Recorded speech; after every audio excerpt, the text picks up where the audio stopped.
in the National Park is the spin-off from 10 Days in the United States of America, which is a really enjoyable educational game from Alan R. Moon of Ticket to Ride fame. They released it a couple decades ago, I do believe, so now the op is re-releasing them, and so we have 10 Days in the National Parks. I don't know if this is a re-release or if this is a new one, but I do know technically it's a little bit better than 10 Days in the USA, but there's some really boneheaded decisions in this game which make it not one I can recommend over 10 Days in the USA. Good fun. Op, let's talk about it.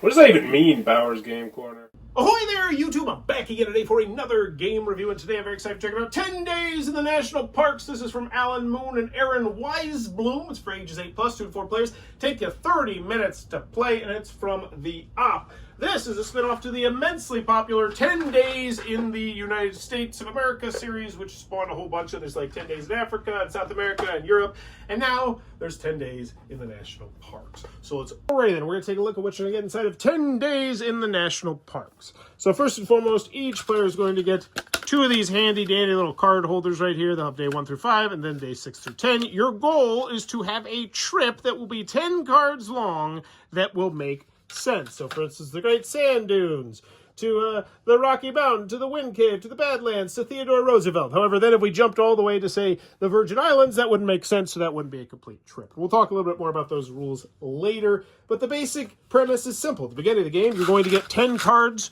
one at a time, and you're going to boop, boop, boop, boop, boop, plop them into your 10 slots right here. That will be your rough trip. That trip will most likely not be a complete trip that will win you the game. However, if you did, that'd be an awesome memory.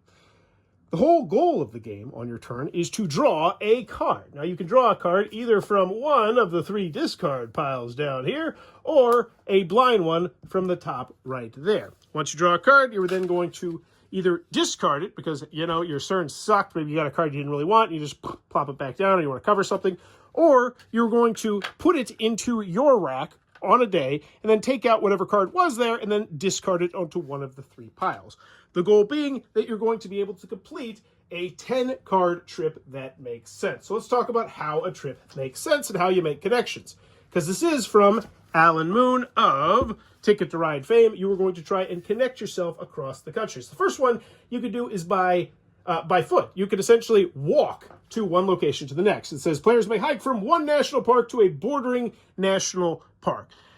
Now, what does that mean? Well, you may notice, and I'm really going to tear them a new one in the rules, that's all the information you get. And they gave you a god-awful example. They couldn't have possibly done, you know, say, hey, are those 2 connected? Because they're bordering. I assume they are. What about Biscayne and Congaree? Can I walk that? Or is it only if they're super close to each other? If only there was an example here of a long one, or better yet, of a long one with a red cross through it. It said, no, you can't do that. But instead, they have next to no information. If you're like, oh, what about in the back? No, no, no, no. This rule booklet is, for how simple this game is, and reprinting the game. I'll talk about it in the pros and cons. Moving on. So you can walk. I'm assuming it's just, when they say bordering, they mean bordering states, so I believe you could walk from the Badlands to the Gateway Arch, or from the Badlands to the Indiana Dunes.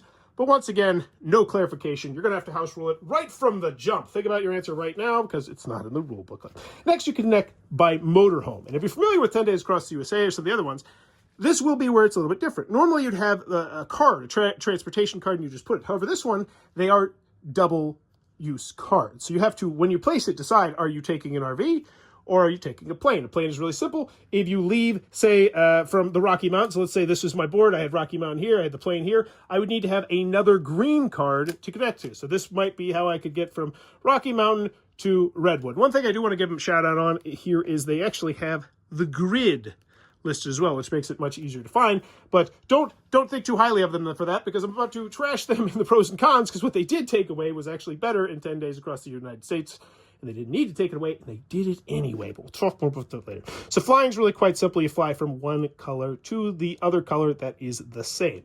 Driving is slightly different. You are going to need to go from one campsite that is bordering you to another campsite. So essentially, you could go from like Hot Springs to the Gateway Arch to the Mammoth Cave. So for instance, if you had Hot Springs on the left, a RV in the middle, and then Mammoth Cave on the right, you could do that. However, you could not do it with some other examples, because you have to make sure there's at least one before they gave you one. It's like you could not do it here, for instance, Halakala and the Hawaii volcanoes, because there is no third route that you could go to, because you can't take your RV to American Samoa.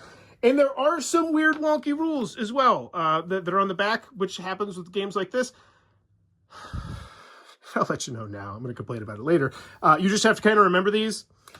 In the old version, they actually had like little icons on there that would say, hey, there's something special about this location. And someone at the op was like, no, those useful iconographies, we got to get rid of those. Thank you, whoever did that. I hope you watched this video, and I hope you know that you made this game worse. Your one decision did. So connecting by motorhome.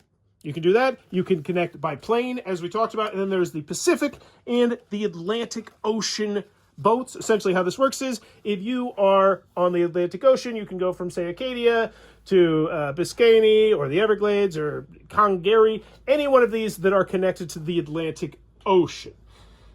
I think. Once again, I'm pretty sure that's how it works, because I'm pretty sure like Sequoia here is next to the ocean, as is Pinnacles, as is Croator Lake. I think it's just if you're bordering it. If the state you're on is bordering it.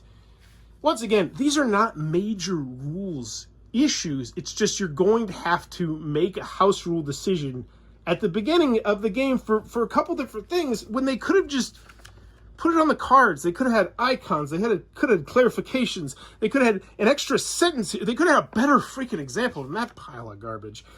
So there's boats, there's RVs, there's traveling by foot, and you have to, if on your turn, you have a route in front of you, 10 cards that make sense. You reveal the winning journey down here, and you have won the game of 10 days in the national parks. It sounds like I'm negative on it, but I still think it's a good game. But let's tell you more about my thoughts. Alrighty then, 10 days in the national park. What are my final thoughts? Let's go over the pros, let's go over the cons. First I just want to say from the jump, I'm giving this around a 7. I think that's about the rating. I still think it is a good game. However, me and my family both decided, all of us decided, that we like 10 Days in the USA better. Here's why. Starting on the cons, it got rid of helpful information icons that used to be on the old map. That'd be like, oh, hey, here's something special to remember this spot. Go check the rules. And you just look at the back of the rule booklet. It's like, oh, okay, I can't go from this spot to this spot. Cool. They got rid of that. Someone was like, oh, man, that's really sacrificing the theme here, boss. We got to get rid of that. And that was a poor choice. So good for you, making the game worse. I've said that twice now. That's how I feel. You earned it. Like, why would you get rid of useful iconography that doesn't even diminish theme? It's just like, oh, here's a little exclamation point. Bah. At least put it on the cards. Put something on the cards or on the iconography or something to let people know that, oh, I can't go up to this island in Michigan with a boat. Or what, like just little stuff like that. Continuing on.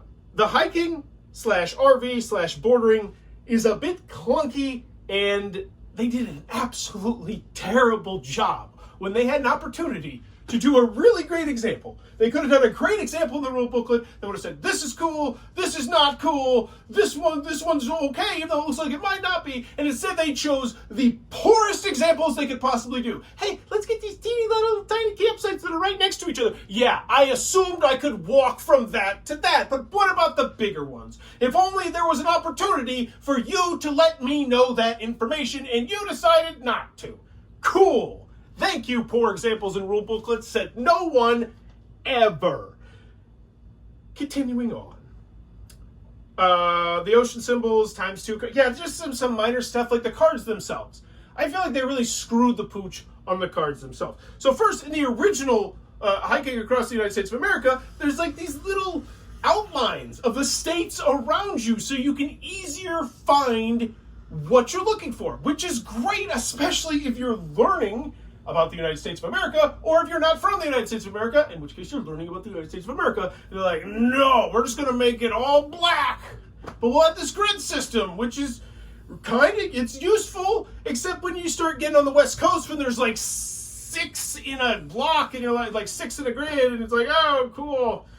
And it's just, the grid system is helpful, but what you took away was more helpful, and it's such a perplexing decision. Why? Any other cons that I have of the game? I don't think so. I mean, because at the end of the day, it's fun. it's a good game. It has good bones. 10 Days Across the USA is fun. I played 10 Days Across Europe. I like that one. I think I did Africa one time. I like that one as well. I like the core system. I had it in my classroom at one point, the old version, because it's great. It's educational. Alan Moon makes great games. However, the graphic design choices in this game just drag this game down, and the rule booklet and the lack of examples and the lack of clarification and just the feeling of, I think we're doing it right, from game one and in every game going forward is inexcusable on what is essentially you just slapping a new rule booklet on a rule booklet you wrote 20 years ago and then you redid like a year or two ago. It's mind-boggling how bad, quote-unquote, this rule booklet is to what it should be, right? It's like when you do a second edition of a game and the rule booklet's still not great, and you're like, what are we doing here, people? But moving on to the pros, let's talk about that. The grid system is helpful. The larger board to add the draw and discard is fine in theory. Oh, that's another con. It's fine in theory, because like, oh, the board's larger, but what they took away was the trays. Now, this one I'm not going to knock them for too much, because the trays are super helpful and useful, but they're also plastic. They're going to raise the price of the game. I get that one. They're like, all right, we can just do it on the board, make the board slightly larger. However, the trays are more functional, because the larger stacks you get guarded on the discard, and especially on the draw pile, they're going to fall over, and it'll be a slight hassle. But at the end of the day, it's not a big deal, because you're not even going to be putting anything on the board. But it's a nitpick, and it's another example of why 10 Days in the USA, I do believe, is a better game than this one, despite the fact this one, from a strategery standpoint, I do think is a better one, because I do like the fact that it's like, ooh, there's another little added crinkle of, oh, this could be a plane, or this could be an RV, where do I want to put it? That adds a little bit extra decision, because you have to make that decision as you place the card, which I like. But at the end of the day, it's good, but it's not better than the original. And I don't think it's good enough to own if you own the original. Like, what me and my family decided was, we're going to keep 10 Days in the United States at home, because it's a good game. We enjoyed playing it. It's a great way for my daughter, when she gets older, to learn different states. And the national parks, we're going to keep with this little tiny camper we have. We put some games that aren't A-list games for the most part up there. That's like, yeah, it's good enough. And honestly, I'm more hoping that it'll just get my, because we're going to be outdoors, like, let's go to the Indian Sand Dunes, let's go to the Gateway Arch. Like, yeah, it's only like 7 hours, sure, let's hop in the car. Like, that's why, but it's like, not because the game. Because once again, someone at Op, in their infinite wisdom, decided to make these changes. And I would love to hear the rationale behind them, because you made the game worse. And it's still good. You can't do it down our moon. You tried, you couldn't, but I still think 10 Days in the United States, you're going to want to go with that one, unless you really love national parks or you're a collector or something. Yeah, 10 Days in national parks, good, but not as good as the original. Let me know in the comments below. Have you played the 10 Days in the series, and which one is your favorite? I mean, personally, it's USA, because I don't remember the other ones that much. Pretty crummy answer, huh? Pretty crummy question. Probably should have asked you about national parks or something. But I didn't. And now we're both here. Goodbye.